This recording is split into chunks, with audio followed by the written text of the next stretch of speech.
The Cannizzaro reaction is a unique chemical process involving aldehydes that lack alpha hydrogen atoms. Unlike many carbonyl reactions, these specific molecules undergo a self-oxidation and reduction process when placed in a concentrated basic environment. This is a disproportionation reaction. One molecule of the aldehyde is reduced to a primary alcohol, while a second molecule is simultaneously oxidized to a carboxylic acid salt. It is a fundamental demonstration of organic redox chemistry. For this reaction to occur, the aldehyde must not have hydrogens on the carbon adjacent to the carbonyl group. This prevents the competing aldol condensation. We also require a concentrated strong base to initiate the nucleophilic attack. The mechanism begins when a hydroxide ion acts as a nucleophile, attacking the electron-deficient carbonyl carbon.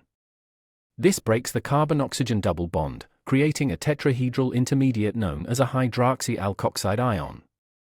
In the crucial second step, the alkoxide intermediate reforms its double bond, forcing a hydride ion to leave. This hydride ion attacks a second aldehyde molecule. This hydride transfer is the slowest part of the reaction, determining the overall rate. The transition state involves a high-energy arrangement where the hydride is shared between two carbons. Because hydride is a poor leaving group, this step requires the concentrated basic conditions to push the equilibrium forward.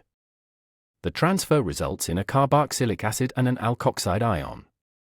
Because the medium is basic, a final rapid proton exchange occurs. The acid loses a proton to the alkoxide, resulting in a stable carboxylate salt and a primary alcohol. The kinetics of the Cannizzaro reaction are typically third order overall. It is second order with respect to the aldehyde and first order with respect to the hydroxide ion, reflecting the collision of the intermediate with the second aldehyde. In a crossed Cannizzaro reaction, two different aldehydes are used. If one of them is formaldehyde, it is preferentially oxidized to formic acid because it is more reactive toward nucleophiles, while the other aldehyde is reduced to an alcohol. Let's look at a classic example. When benzaldehyde reacts with sodium hydroxide, we produce benzyl alcohol and sodium benzoate. Notice that no alpha hydrogens are present on the benzene ring attachment point. Trimethylacetaldehyde also undergoes this reaction. The central carbon is bonded to 3 methyl groups and the carbonyl, leaving 0 alpha hydrogens. The result is neopentyl alcohol and potassium pivolate. Reactivity depends on how easily the hydroxide can attack. Formaldehyde is the most reactive because it has no bulky groups and a very positive carbonyl carbon. This explains its behavior in the crossed Cannizzaro variation. It is vital to distinguish this from the aldol condensation.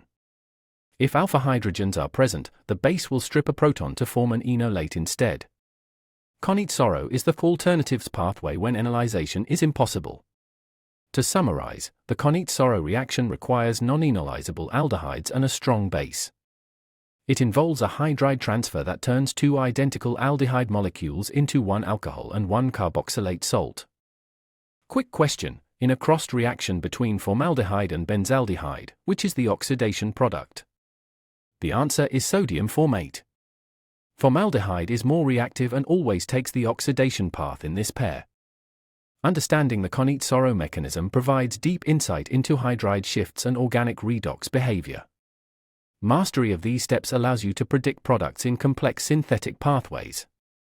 Generated by Vision Solve AI.